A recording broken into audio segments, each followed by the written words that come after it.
This is Washington DC, the capital of world's largest economy, USA.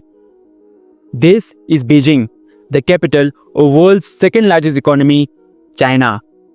This is Tokyo, the capital of world's fifth largest economy, Japan.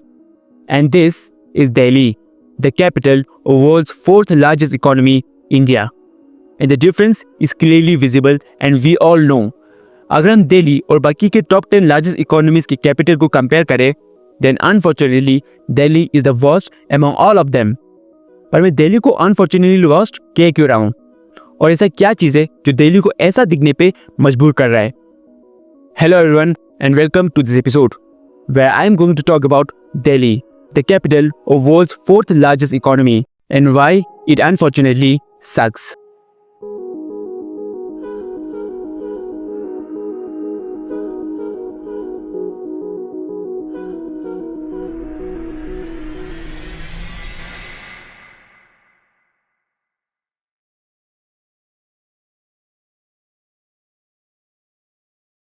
इस video में मैं 4 चीजों के बारे में बात करने वाला हूं जो दिल्ली के बुरे हालत का कारण है। पहला, दिल्लीज एयर पोल्यूशन।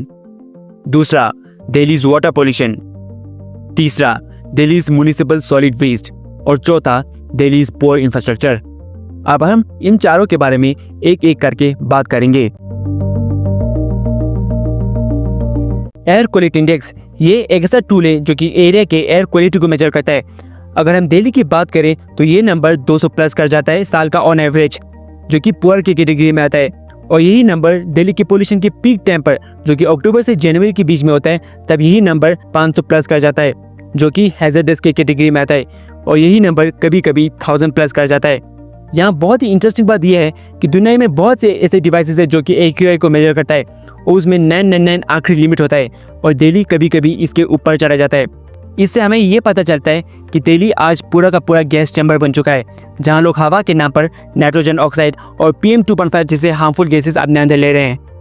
PM 2.5 यानी कि पार्टिकुलेट मैटर 2.5, ये ऐसे टाइनी पार्टिकल्स होते हैं जो कि हमारे एयर में प्रेजेंट होते हैं और सीधे हमारे लंग्स में जाके सीरियस डिजीजेस जैसे कि रेस्पिरेटरी और कार्डियोवास्कुलर प्रॉब्लम्स क्रिएट करता है। अब सिर्फ PM 2.5 ही नहीं, PM10, carbon monoxide, nitrogen oxide जैसे कई सारे पोल्यूटेंट्स हैं जो कि ह्यूमन हेल्थ पर बहुत ज़्यादा इफेक्ट करता है। अब दिल्ली के इतनी सीवियर एयर पोल्यूशन के कई सारे कारण हैं जो कि आप देख सकते हो, लेकिन व्हीकल्स इसमें सबसे बड़ा रोल प्ले करता है थ्रू आउट द ईयर। पर अक्टूबर महीने से जनवरी महीने तक जब दिल्ली का पोल्यूशन पीक पर होता है, तब ये चार्ट बदल जाता है और स्टेबल बर्निंग का कंट्रीब्यूशन परसेंटेज बढ़कर 30% तक पहुँच जाता है, और ये हर साल की कहानी है। दिल्ली में आज 1.2 करोड़ व्हीकल्स रजिस्टर्ड हैं जो हार्मफुल गैसेस जैसे कि नाइट्रोजन ऑक्साइड और PM 2.5 प्रोड्यूस करते हैं। और आपको जानकर हैरानी होगा कि व्हीकल्स जिनमें CNG लगते हैं और जिनमें BS6 इंजन होते हैं, जिनसे एक्सपेक्ट किया जाता है कि वो लेस हार्मफुल गैस प्रोड्यूस करें, वो भी अपने एक्सपेक्टेशन से ज़्यादा हार्मफुल गैसेस प्रोड्यूस करते हैं। लेकिन ऐसा क्यों? देखो, इसका सबसे बड़ा रीज़न है नेग्लिजेंस ऑफ मेंटेनेंस। लोग अपनी गाड़ियों को अच्छे से मेंटेन करते नहीं है, जिसकी वजह से CNG जैसे क्लीन व्हीकल्स भी अपने एक्सपेक्टेशन से ज़्यादा पोल्यूशन में कंट्रीब्यूट करते हैं। ये तो बात हो गई व्हीकल्स की वजह से जो पोल्यूशन होता है उसके बारे में। पर अक्टूबर महीने से जनवरी महीने तक जब दिल्ली का पोल्यूशन 500 प्लस कर जाता है और कभी कभी तो 1000 प्लस कर जाता है, तब व्हीकल एमिशन के अलावा और एक नाम सामने आता है, और वो नाम है स्टबल बर्निंग। देखो, स्टबल बर्निंग इंडिया में मेनली पंजाब और हरियाणा के रीजन में होता है और साल में 2 बार होता है, एक मिड अक्टूबर और मिड नवंबर में और दूसरा लेट अप्रैल और मिड मई में। पर आखिर यह स्टबल बर्निंग होता क्या है? देखो, स्टबल बर्निंग बेसिकली आग लगाना होता है उन लेफ्ट और क्रॉप रेजिड्यूज को जो हार्वेस्टिंग के बाद बच जाता है। अब फार्मर्स जब इन क्रॉप रेजिड्यूज को जलाते हैं, तब उस आग से जो धुआं निकलता है उसमें PM 2.5, PM10, कार्बन मोनोऑक्साइड और नाइट्रोजन ऑक्साइड जैसे कई सारे हार्मफुल गैसेस होता है जो हवा के साथ दिल्ली में आता है और दिल्ली के AQI को 500 प्लस पहुंचा देता है, जो दिखाता है कि स्टबल बर्निंग कितना बड़ा रोल प्ले करता है दिल्ली के पोल्यूशन में। अब यहाँ बहुत ही इंपॉर्टेंट सवाल ये उठता है कि व्हाई बर्न, कि आखिर फार्मर्स इनको जलाते ही क्यों हैं? देखो, इसके मेनली 3 रीजंस है। पहला, ये क्रॉप रेजिड्यूज सॉइल में प्लॉट बैक करना बहुत ही मुश्किल होता है। दूसरा, ये क्रॉप रेजिड्यूज केटल्स के खाने के लिए भी बिल्कुल काम नहीं आता। और तीसरा, ये मैनुअली और मैकेनिकली रिमूव करना फार्मर्स को बहुत ही एक्सपेंसिव पड़ता है, और आखिर में थक हार कर फार्मर्स को इसे जलाना ही पड़ता है। और ऐसा भी नहीं कि सरकार इस पर कोई कदम नहीं उठा रहा। सरकार ने बहुत से तरीके अपने स्टबल बर्निंग को रोकने के लिए या कम करने के लिए, पर उतना ज़्यादा फर्क कभी भी नहीं पड़ा। देखो, व्हीकल एमिशन और स्टबल बर्निंग ये दो मेन रीजंस हैं दिल्ली के पोल्यूशन का, और इन दोनों के अलावा और बहुत से रीजंस हैं, जैसे कि road and construction dust, biomass and domestic burning, industries and power plants, waste and garbage burning and many more, जो दिल्ली के पोल्यूशन में कंट्रीब्यूट करते हैं। अब दिल्ली का एयर पोल्यूशन कितना सीवियर है, मैं आपको एक कंपैरिजन करके दिखाता हूँ दिल्ली का एक्यूआई और बाकी के टॉप इकोनॉमीज के कैपिटल के एक्यूआई के साथ। ये टेबल देखो, ये है दिल्ली के पिछले 5 साल का एवरेज एक्यूआई, जिसमें आप देख सकते हो कि दिल्ली हर साल 200 प्लस कर जाता है, एक्सेप्ट 2020, वो भी कोविड की वजह से। अब ये टेबल देखो, ये है वाशिंगटन डीसी के पिछले 5 साल का एक्यूआई, जिसमें आप देख सकते हो कि वाशिंगटन डीसी 70 के ऊपर कभी गया ही नहीं।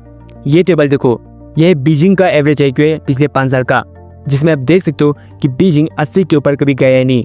ये टेबल है टोक्यो का, जिसमें आप देख सकते हो कि टोक्यो 33 के ऊपर पिछले 5 साल से गया ही नहीं। अगर हम दिल्ली और बाकी की 3 कैपिटल्स को कंपेयर करें तो हम साफ देख सकते हैं कि दिल्ली का हालत कितना खराब है हवा के मामले में। और अभी तो मैं दिल्ली को 3 कैपिटल्स के साथ कंपेयर कर रहा हूँ। अगर मैं दिल्ली को वर्ल्ड के टॉप 10 इकोनॉमीज के कैपिटल के साथ कंपेयर करूँ तो भी Delhi is the worst in AQI among all of them. देखो, हम इंसानों के लिए 2 चीजें साफ होना बहुत जरूरी है, पहला है हवा और दूसरा है पानी। हवा के बारे में तो हमने बात कर ली, अब हम बात करेंगे दिल्ली के पानी के बारे में। दिल्ली का major drinking source Yamuna river और गंगा रिवर से आता है, जहां यमुना 70% तक का कंट्रीब्यूशन करता है दिल्ली के ड्रिंकिंग वाटर में। अब जो चीज दिल्ली के 70% पीने के पानी का सोर्स है, वो चीज दिल्ली के लिए कितना इंपॉर्टेंट होगा ये हम सब जानते हैं, मगर यमुना की हालत हम सबको पता है कैसा है। अब यमुना का पानी सीधा दिल्ली के घरों में नहीं आता, यमुना का पानी कई स्टेप्स में फिल्टर होकर दिल्ली के घरों तक पहुंचता है, जिसके बारे में हम बाद में बात करेंगे। अभी हम बात करेंगे कि आखिर यमुना की हालत इतना खराब है क्यों। देखो, इसके कई सारे कारण हैं, लेकिन जो सबसे बड़ा कारण है वो है डोमेस्टिक सीवेज, यानी कि गंदगी जो सीधे हमारे घरों से निकलता है। और यमुना में जो दिल्ली से पोल्यूशन होता है उसमें डोमेस्टिक सीवेज 70 to 80% तक का कंट्रीब्यूशन करता है। और डोमेस्टिक सीवेज के अलावा industrial waste water, storm water, institutional waste water जैसे और कई सारे कारण है यमुना की बुरी हालत का।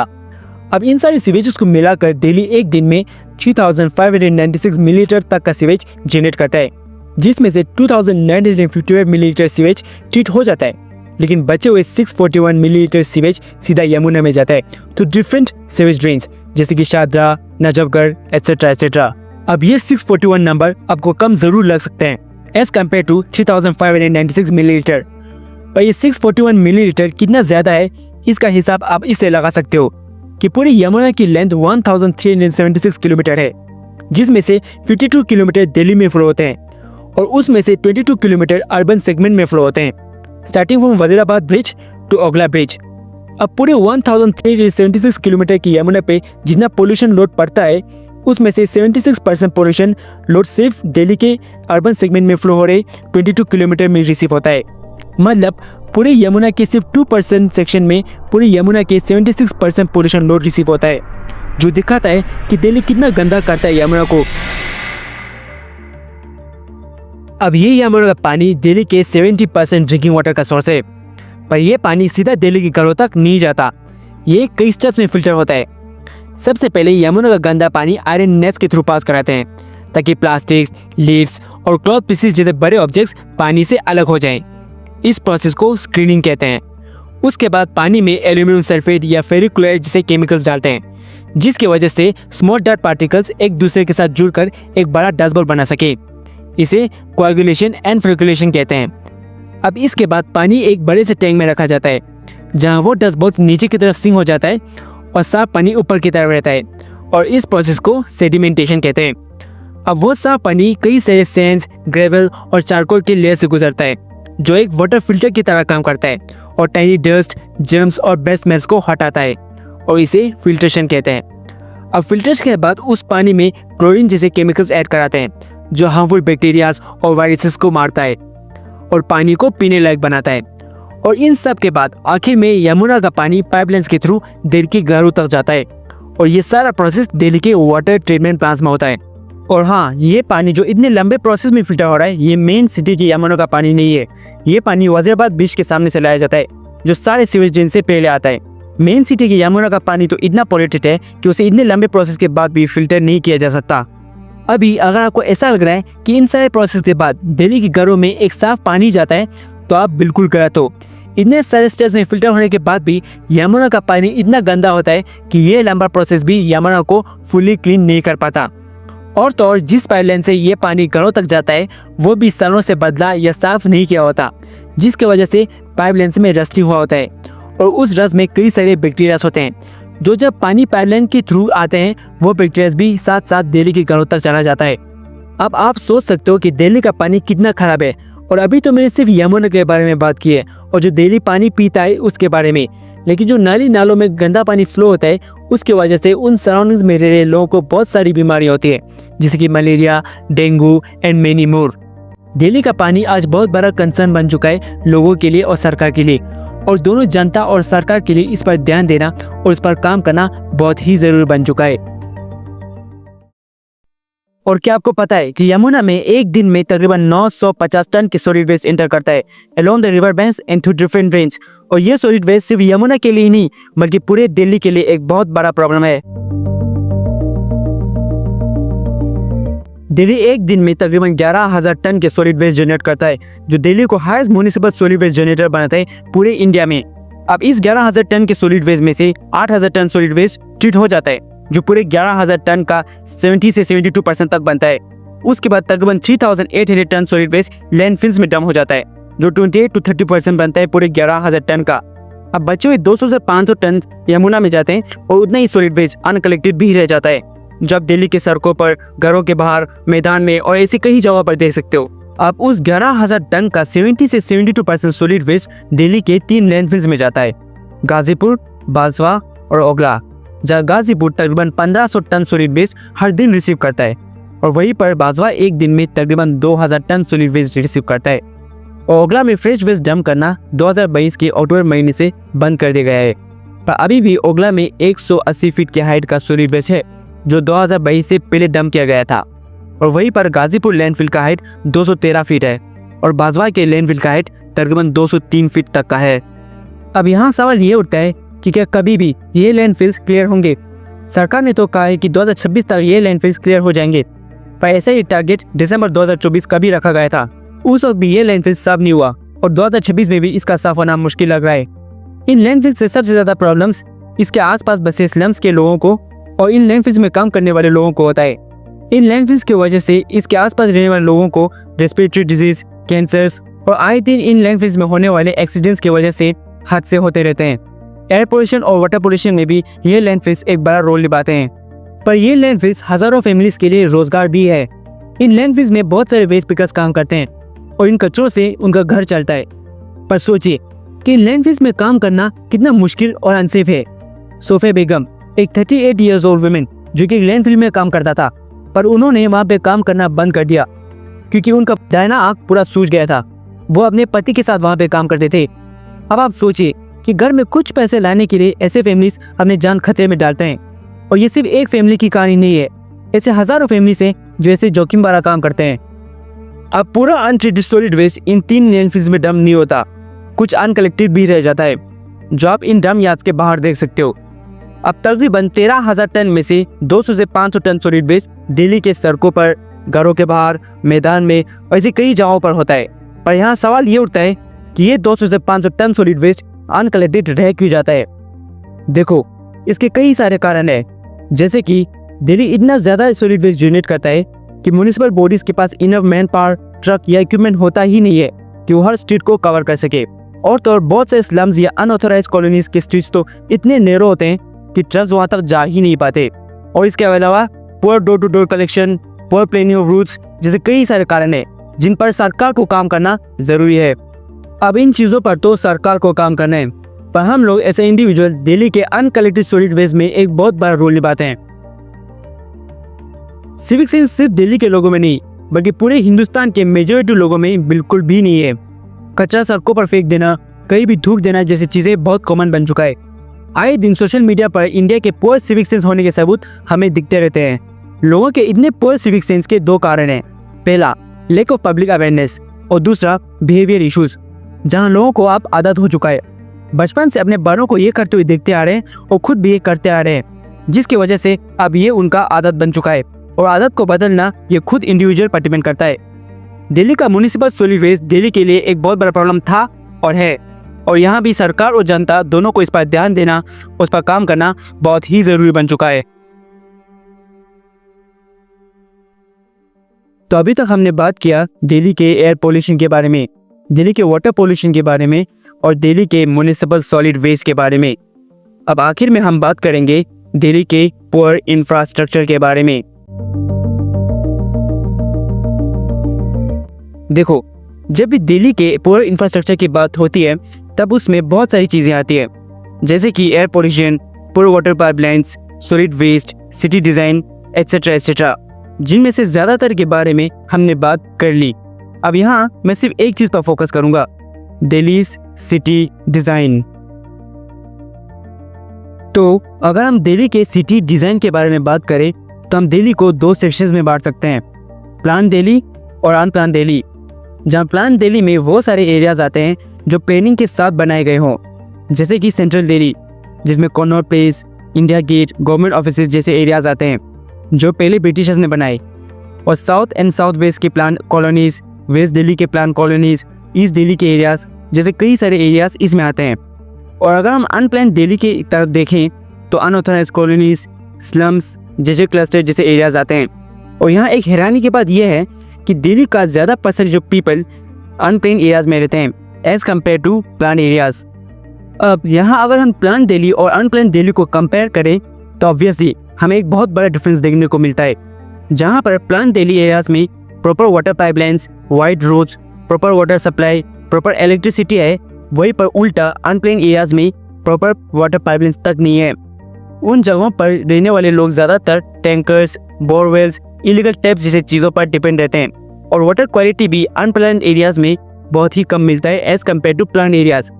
और अगर हम बाकी चीज़ों को देखें जैसे कि electricity, sanitation and drainage, health care and education, roads, इन सब चीज़ों में भी अनप्लान कॉलोनीज में ज़्यादा प्रॉब्लम्स देखने को मिलता है। दिल्ली में ऐसे 1800 अनऑथराइज कॉलोनीज हैं जिनमें दिल्ली के तकरीबन 30% पॉपुलेशन रहते हैं। और अगर आपको यहाँ की हालत ख़राब लग रहा है तो आपको स्लम्स में रहने वाले लोगों की हालत पता ही नहीं है। दिल्ली में तकरीबन 750 बड़े छोटे स्लम्स हैं जहाँ दिल्ली के 28% पॉपुलेशन रहते हैं, और वहाँ की हालत और भी ज़्यादा ख़राब है। वहाँ के तकरीबन 55% स्लम हाउस होल्ड्स में कोई ड्रेनेज सिस्टम है ही नहीं। तकरीबन 43% हाउस होल्ड्स में ड्रिंकिंग वाटर की शॉर्टेज है, और तकरीबन 50% हाउस होल्ड्स आज भी फायरवुड, केरोसिन जैसी चीज़ों का इस्तेमाल करते हैं खाना बनाने में, जो उनके हेल्थ पर बहुत ज़्यादा इफेक्ट करता है। अब इन अनप्लान सेटलमेंट्स की वजह से रोड्स, ड्रेन्स और रिवर साइड्स ब्लॉक हो जाते हैं, और लोगों के लिए भी इन जगहों पर रहना हेल्दी या सेफ बिल्कुल भी नहीं है। और तो दिल्ली का इमेज भी ये अनप्लान सेटलमेंट्स ग्लोबल लेवल पे अच्छा बिल्कुल नहीं दिखाता। तो क्या इनको हटा देना चाहिए? देखो, ये इतना सिंपल नहीं है। एक तो वहाँ का पॉपुलेशन इतना ज़्यादा है कि उनको रिमूव करना बहुत ही मुश्किल है। दूसरा, वहाँ के लोग दिल्ली का एक एसेंशियल वर्कफोर्स है। Construction workers, domestic helps, rickshaw pullers जैसे कई सारे वर्कर्स वहाँ से बिलोंग करते हैं। और तीसरा, सुप्रीम कोर्ट ने लोगों को राइट टू हाउसिंग दिया है as a part of right to life in article 21, तो उनको ऐसे ही हटाया नहीं जा सकता। और अगर हम ऐसे ही सोचें तो उनको हटाना शायद गलत भी होगा। अब यहाँ सवाल ये उठता है कि गवर्नमेंट इस पर क्या कर रहा है। जहान जुगी मकान, ये गवर्नमेंट का पॉलिसी है जो कहता है कि अगर कोई भी इंसान स्लम्स में रहता है तो उनको पक्का मकान मिलेगा उसी जगह पर या कोई नियर बाई जगह पर। और ऐसे और पॉलिसीज हैं। इसके अलावा स्लम एरियाज में बेसिक नेसेसिटीज़ का देना, जैसे कि water supply, electricity, sanitation, drainage जैसी चीज़ें। और ये कितना मिल रहा है ये हम सबको पता है। और गवर्नमेंट पॉलिसीज़ भी जितना स्पीड से काम करना चाहिए उतना स्पीड से काम नहीं कर पा रहा। देखो, मैं जानता हूँ कि इस चीज़ का सही होना बहुत ही मुश्किल है, पर पूरे दिल्ली में और पूरे इंडिया में बहुत से अनऑथराइज्ड सेटलमेंट्स ऐसे हैं जो इंडिपेंडेंस के वक्त से है। और जहाँ इन अनऑथराइज्ड सेटलमेंट्स को कम होना चाहिए इंडिपेंडेंस से अभी तक, वहीं पर ये अनऑथराइज्ड सेटलमेंट्स बढ़ रहा है टाइम बाय टाइम। और इसका सबसे बड़ा रीज़न अफोर्डेबल हाउसिंग का ना होना है। देखो, इस केस में government has a bigger responsibility to treat this and people has a secondary responsibility. जहाँ लोग अपने मर्जी से वहाँ नहीं रहते, उनको वहाँ मजबूरन रहना पड़ता है। और गवर्नमेंट का यहाँ ज़्यादा रिस्पॉन्सिबिलिटी है to treat this as soon as possible. Delhi का air pollution, water pollution, municipal solid waste और पुअर इंफ्रास्ट्रक्चर चारों के बारे में हमने बात किया, और इससे एक चीज़ तो पता चल जाता है कि ये चारों दिल्ली का एक बहुत ही सीरियस इशूज़ हैं जो एनवायरनमेंट और ह्यूमन लाइफ दोनों पर बहुत ही बुरा इफेक्ट डाल रहा है। These issues are not just about the government responsibility और citizen responsibility, they're about the future of Delhi itself.